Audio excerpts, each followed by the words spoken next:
Hey guys, today I'm gonna show you how to recreate the crumbling paper effect, for my own intro.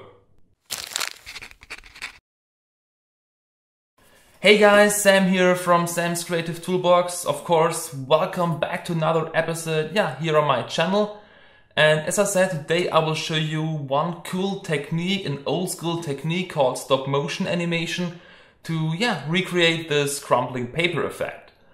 So instead of doing this effect in After Effects only, we will also do it in, let's call it real life. So I will use a real sheet of paper, just put it somewhere on the ground and also find something as a background. In my case, it's just the backside of my normal reflector, which is black in this case. It really creates that nice contrast, so black and white. Of course, you can also use, for example, a green screen or a blue screen or just any colored sheet of paper or whatever. Like I said, the only real goal is to find something to separate the white paper from the background, because that will make it easier for you later on in Photoshop to just mask out, the background. The next step then will be to mount your camera on something like a boom or like a camera crane. Then after that, look for a bright spot, maybe near a window, or also do it outside, maybe in the shade, to really get a nice diffuse light without any harsh shadows. And then just do several steps from the full paper and then just do step by step, crumble it more and more and more until you just have that kind of small ball of paper. And for each step, just take a picture, and later on we can animate it and make it look like it's actually really a movie and there's a lot of motion going on. So instead of wasting more time, let's meet in After Effects and have some fun.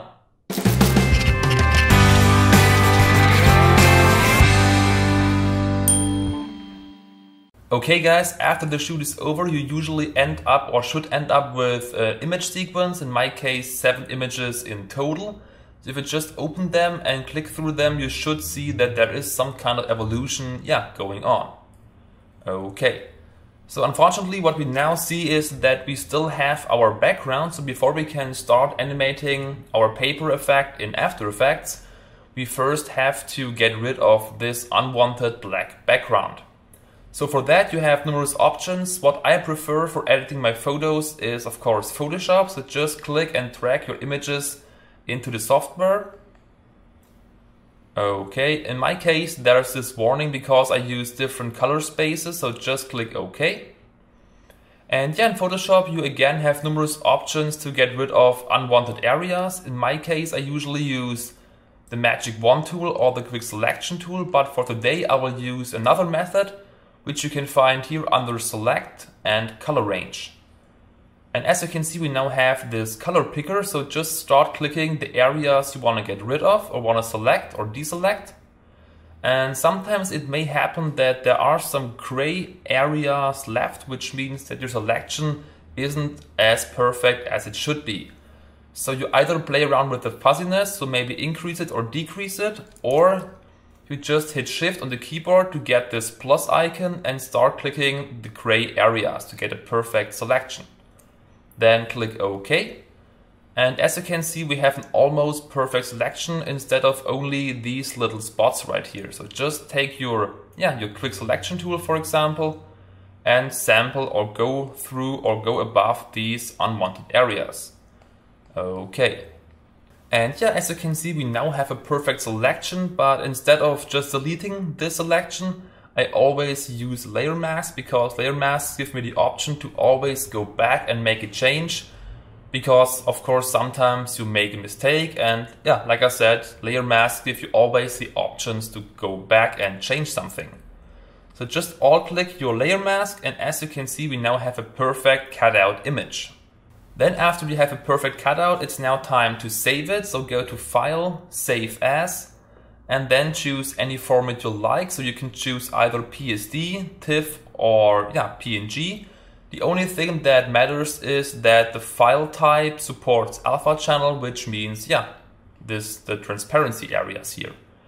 To save some time, I already made this process. So under my footage PNGs, I have here 7 images without the background. So just click and drag these photos into After Effects. Okay, like always, you know I like to stay organized, so create a new folder, call that one Footage, Paper for example, and then just move your files into this folder. After that, let's go to Composition, New Composition, call that one for example Paper 01. I choose Full HD, 25 frames a second because I live in Europe, and a duration of 30 seconds. Then click OK. And after that, let's select all our paper layers and drag them into our timeline or layer stack. So what we now see is that our paper textures are way too big simply because the resolution of the camera is bigger than Full HD. So just hit S for scale and bring that down to, for example, 40%. Okay. For the next step, let's deselect the first layer and the last layer, because now we want to shorten our layers. And the reason why I only select the layers in between is that layer number 1 and layer number 7 here, I want to see them for a longer period of time. So for all the layers in between, let's say I want to see them for 3 frames in total. So just move in your timeline forward for 3 frames and then hit Shift and shorten up these layers. Okay, then select our first layer and let's say I want to see that layer for about 10 seconds. So just as, for example, the intro. And the final layer, let's just leave it at the full length. Then zoom in a bit. Okay, and then select all my layers in between. Hit Shift again and now just bring them to the out point of our first layer. Then hit O on the keyboard to jump to the out point of your selection. Deselect the first layer and just do the same step over and over again. Okay, so what you now want to end up with is simply a nice, nice image sequence. Okay. And finally the last layer. Okay. And what we now see is that we have a nice animation, but we also see another problem, and that is that at one frame the images are kind of overlapping.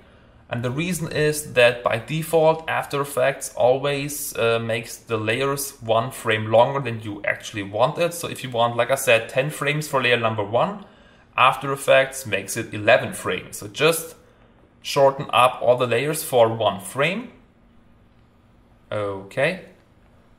And if you now hit 0 to make a short RAM preview, we see that we now have a perfect, good looking, stop motion animation. And that's basically all you have to do. What you now can do is bring in some details. So for example, create a backdrop. In my case, just a gray solid. Of course, you can also import a wood texture like in my example image. And then, for example, select the last layer right here. Then right click, go to Layer Styles and Drop Shadow. Then open up the settings and, for example, let's bring up the size to about 10 to make it a bit more blurry. Let's zoom in, by the way. And also maybe increase the size, increase the distance to about 10 and bring down the opacity to about, let's say, 60%. The reason why I apply this drop shadow to only one layer is that I first want to find the perfect values, and then I just select the drop shadow, hit copy, and then paste it to all my other paper layers. By that you will save a lot of time because you only have to do the perfect settings once. And that's basically all you have to do to create cool looking stop motion animation. Okay guys, that's it for today's episode. Like I said, the stop motion animation is a very cool trick to create that kind of old school vibe to your animations. Of course, you can also use this technique for other stuff. You can maybe animate some puppets like in the early in the 70s or 80s, for example, like Star Wars. They also did a lot of stop motion stuff. So just always be creative, have fun, and I hope I see you next time.